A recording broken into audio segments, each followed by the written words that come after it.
Hello Mila, hello Jack. Hello everybody else who's watching, and welcome to Storytime with Grandad. Today's book is from Pingu, and it is Pingu and the Messy Meal.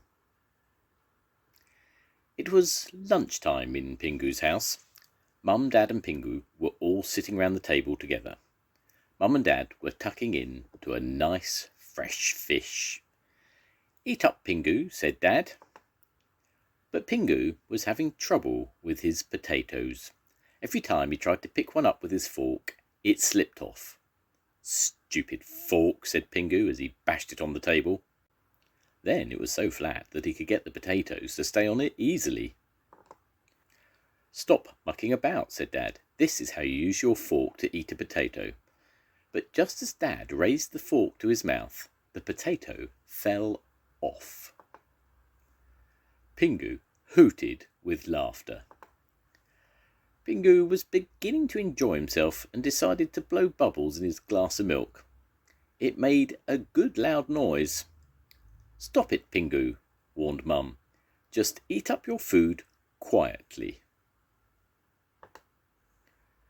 Pingu opened his beak as wide as he could, tipped his head back and began to dangle the fish in his throat. There was a gobbling sound, and then Pingu triumphantly held up the fish skeleton to show he had eaten all the fish. "Finished," said Pingu, and without asking he got off his chair and headed for the toy box. "And just where do you think you're going?" said Dad. "Come straight back to the table and eat your greens." Pingu pulled a face. "I don't like greens," he whined. "Then I'll have to feed you like a baby," said Dad, and he began to shovel forkloads of greens into Pingu's beak until Pingu felt completely full. "Now, eat that last bit up yourself," said Dad. "You want to grow into a big, strong penguin, don't you?" "I'm not sure," said Pingu in a very small voice. "There's only one thing for it." Pingu took his straw and sucked the whole lot up in one go. "Yuck," thought Pingu. What was worse? No matter how hard he tried, he just couldn't swallow them. This was an emergency. Pingu dashed to the bathroom and spat his mouthful of greens into the toilet. Then he pulled the chain. "Bye-bye, greens," he said cheerfully. As he left the bathroom, he made a face in the mirror. He felt rather pleased with himself. Pingu wondered if Mum and Dad would say anything when he came back into the room. Did they know what he'd done? But Mum and Dad only watched as Pingu sidled past them and made a dive for the toy box. Pingu searched through all his toys and found his ball.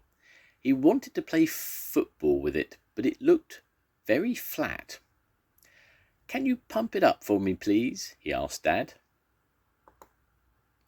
While Dad pumped the ball up, Pingu had a lick of Mum's ice lolly. It turned into a very large lick. "Hey," said Mum, "that's enough." The ball was ready now. "Thanks, Dad," said Pingu, and he rushed off outside to play with it. As soon as Pingu went out into the cold, he needed to blow his nose. So putting his ball down carefully on the snow, he went back inside to ask Mum for a handkerchief. The minute Pingu had gone, two of his friends turned up and seized the ball. "We can have a good game with this," they said to one another.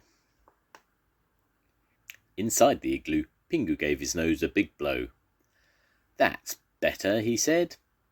"Now for some football." But when he got back outside, he found that his ball had gone. "Thanks for asking," he shouted angrily at his two friends when he saw them playing with it. "Give it back." The two friends didn't want to give the ball back at all. "Come and find it," they shouted at Pingu, and they ran off round the back of the igloo. Then one of the penguins began to bounce Pingu's ball on his head over and over again. "Hope it gives you a headache," said Pingu crossly. The other penguin took over the ball next and kicked it forwards and backwards over his head with his foot. "Show off," shouted Pingu. At last Pingu managed to grab the ball back. He headed off home as fast as he could while his two friends pelted him with snowballs. Then he stopped to make a face at the two penguins from between his legs and got hit smack on the bottom by a huge snowball. Back home, Pingu told Dad what had happened. "And now look at my ball," cried Pingu, staring sadly at the floppy red thing on the floor. "It's gone all flat again." "My poor Pingu," said Mum. "Come and have a hug," and she gathered her little penguin up into her arms. Meanwhile, Dad got out his repair kit and began to mend the ball. "I hurt my head when I was outside too," Pingu told Mum, and he started to cry. "Never mind," said Mum gently. "We'll soon have you better again."